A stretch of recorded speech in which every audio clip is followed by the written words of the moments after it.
Hoje eu resolvi gravar um vídeo rápido sobre uma questão muito interessante que a fisioterapia pode ajudar, que são nas doenças gastrointestinais funcionais. Muita coisa tem relação com alimentação, mas também a parte mecânica, a parte músculo-esquelética também pode contribuir diretamente para alguns tipos de distúrbios. E alguns dias atrás, o Dr. Cristiano Ruge, que fala muito disso nas suas redes sociais, trouxe um artigo falando sobre a importância do assoalho pélvico em algumas doenças gastrointestinais. E eu peguei esse artigo para ler e eu vou fazer um resumão aqui, né, da parte mais importante. É um artigo longo sobre assoalho pélvico. Vou trazer mais uma questão voltada aí à constipação. E já aproveitei, peguei alguns outros artigos também para falar um pouco sobre distensão abdominal e entender um pouco esse ritmo entre assoalho pélvico e o músculo diafragma, que é o músculo responsável pelo movimento respiratório, tá? Então, vamos lá, eu montei um esqueminha aqui para vocês. Então, só para a gente entender, gente, que existem um conceito de diversos diafragmas. O que é diafragma no nosso corpo? Então, é uma área de tecido conjuntivo que cruza o nosso corpo na transversal. Então, quando a gente pega o nosso músculo diafragma respiratório, ele fica nesta região mais embaixo das costelas e ele atravessa o nosso corpo, tá? Ele corta no sentido transversal e alguns vasos sanguíneos e nervos cruzam o músculo diafragma. Então, toda a região transversal de tecido conjuntivo por onde cruza vasos sanguíneos e nervos é considerado um diafragma, tá? Então, a gente tem outras zonas consideradas diafragmas no corpo, como, por exemplo, o diafragma torácico ou escápulo torácico. Nessa região tem muito tecido conjuntivo que passa por essa região abaixo da clavícula, né, e por onde cruzam vasos e nervos. O assoalho pélvico é considerado um diafragma lá na região da pelve, né? Então nós vamos falando um pouco sobre os músculos do assoalho pélvico. A gente tem diafragmas cranianos, tem autores que consideram o diafragma aqui o assoalho da boca. Então, diversos são os diafragmas do corpo e existem relações anatômicas entre eles, e muito importantes, tá? E é um pouco disso que nós vamos falar. Então, o músculo diafragma em si, né, a gente traz aí uma imagem dele, que a gente vê ele num corte onde a gente enxerga, né, isso que eu falei para vocês, que ele atravessa o nosso corpo na primeira imagem aí da esquerda, e na outra imagem a gente já vê ele, né, em verde ali no destaque, cruzando, dividindo realmente a cavidade abdominal da cavidade torácica, né, do que seria o tórax. Então a gente vê acima do diafragma o coração, né, tem o coração mais em cima, e mais embaixo a gente tem um outro órgão ali que dá para ver cruzando por ele, né, o que cruza, o que passa ali por um furinho do diafragma é o esôfago, e a continuidade dele é o estômago. Isso vai ter uma importância muito grande quando a gente falar de distensão abdominal.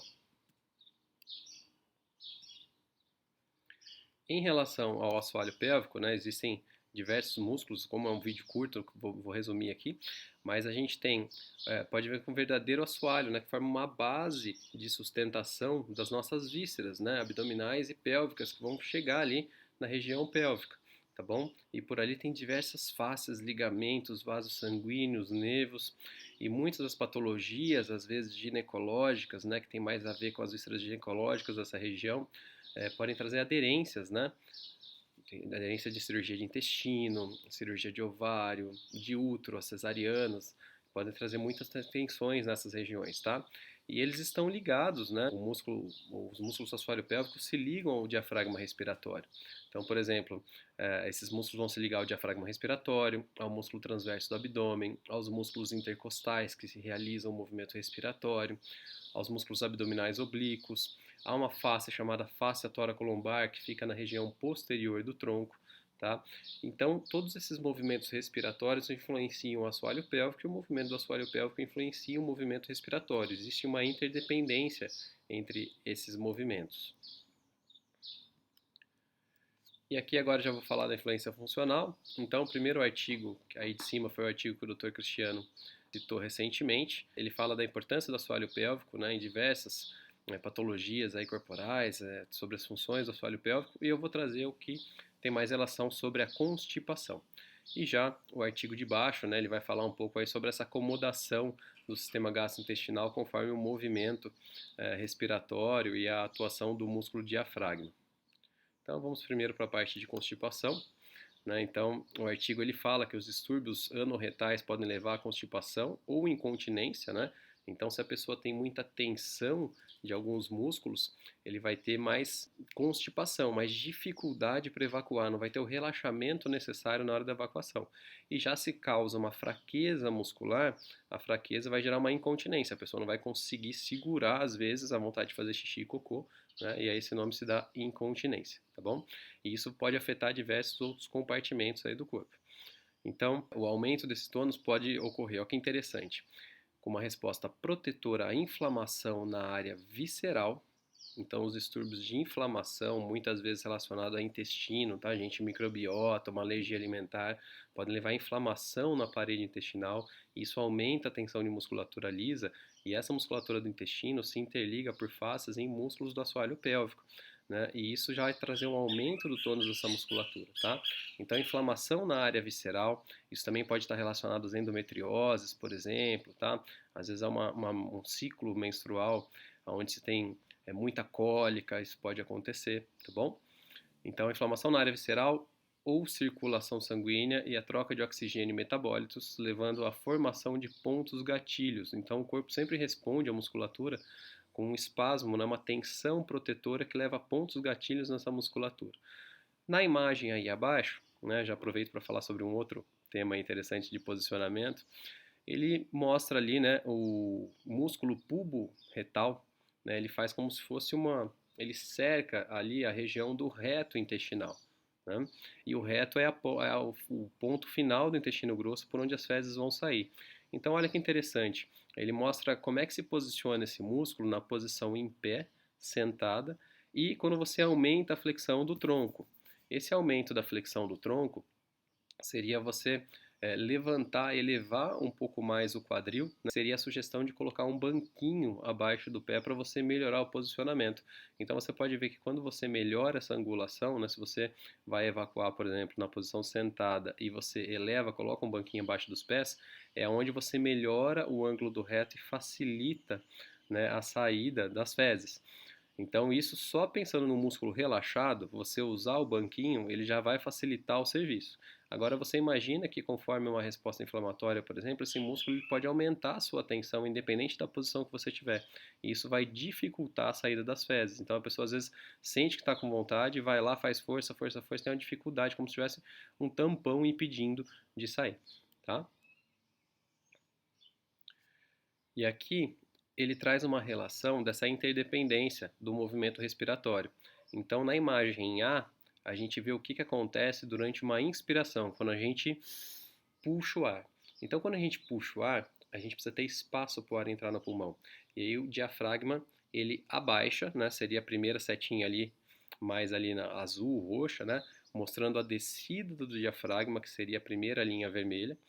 E a musculatura do assoalho pélvico que está lá embaixo acompanha esse movimento. Então, quando o diafragma inspira, ele desce e o assoalho pélvico aqui embaixo também tem que ter um movimento de descida. Quando a gente solta o ar, é o relaxamento do diafragma. Então, o diafragma vai subir.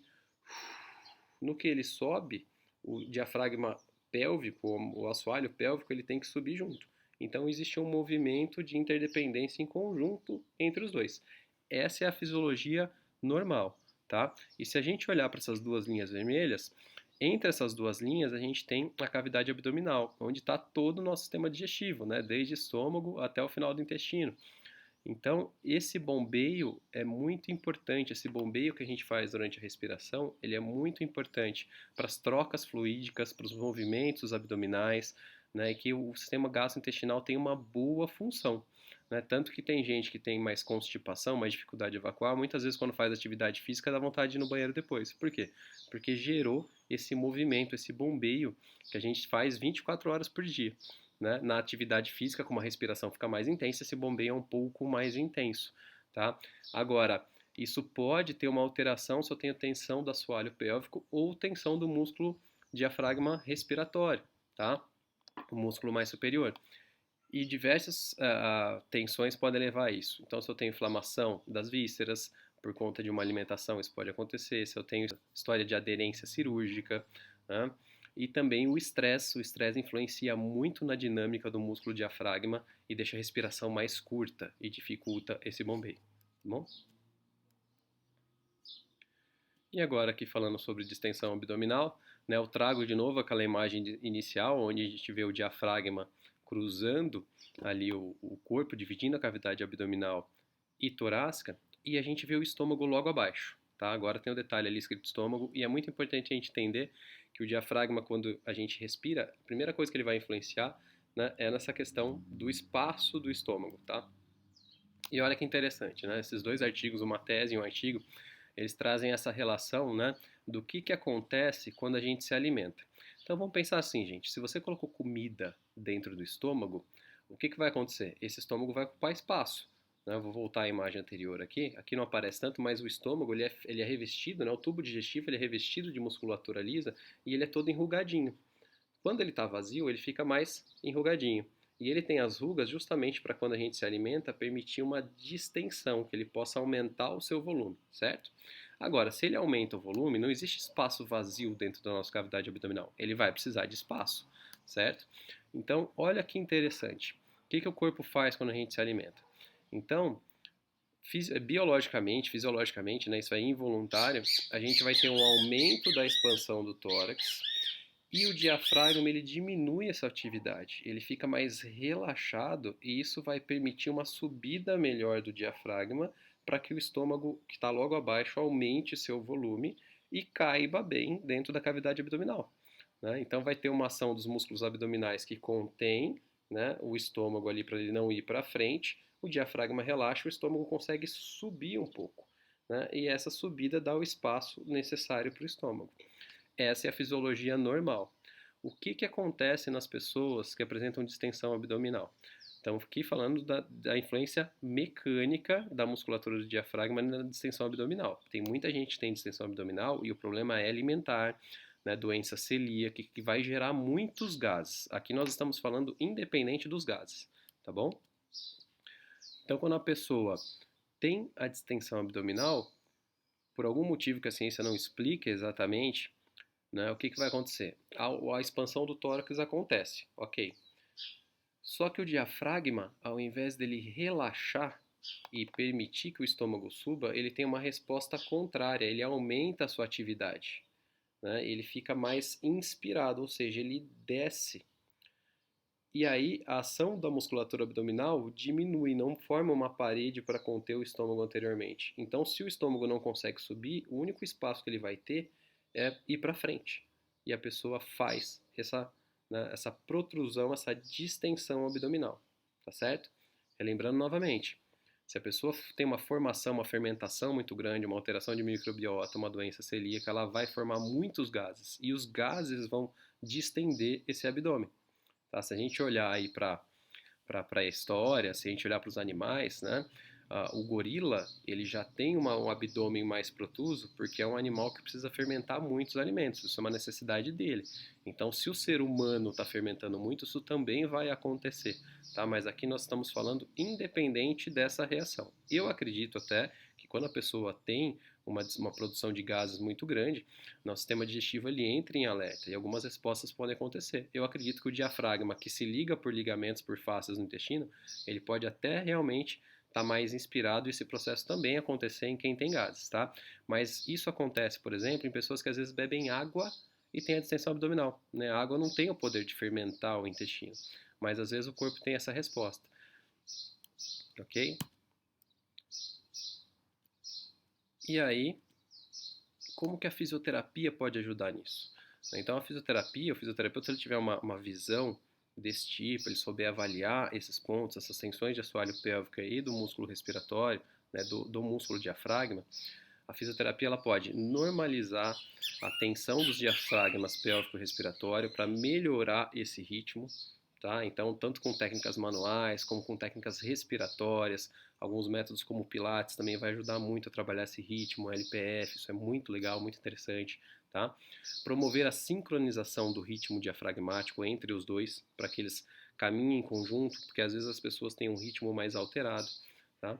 Melhorar o aporte sanguíneo e a drenagem venosa linfática. Se esse ritmo é melhorado, você vai ter mais sangue chegando e mais sangue saindo da cavidade abdominal. Isso vai trazer um equilíbrio de funcionamento na região. Diminuir aferências nociceptivas, porque se você tem muita tensão de musculatura, isso vai ter um comando de maior proteção e o corpo responde com maior tensão, tá? Isso pode gerar dor também, então dá para trabalhar diminuindo essas informações nociceptivas, tá? Dá para melhorar a mobilidade visceral. Aqui eu escrevi de forma direta e indireta. Por quê? Porque só de você melhorar o ritmo entre os diafragmas, você já vai promover um melhor movimento na cavidade abdominal e isso vai melhorar o movimento visceral. Para quem já trabalha com osteopatia, com técnica visceral, você pode também melhorar esse movimento visceral avaliando o movimento de cada víscera, porque daí já faz parte da função do osteopata, né? Trabalhar a mobilidade visceral, uma aderência mais profunda, então isso vai melhorar também de forma mais direta, tá? E diminuir as aderências patológicas, seja por uma endometriose, por exemplo, um cisto, as inflamações abdominais que sempre vão gerar uma aderência, ou cirúrgicas que possam existir na região.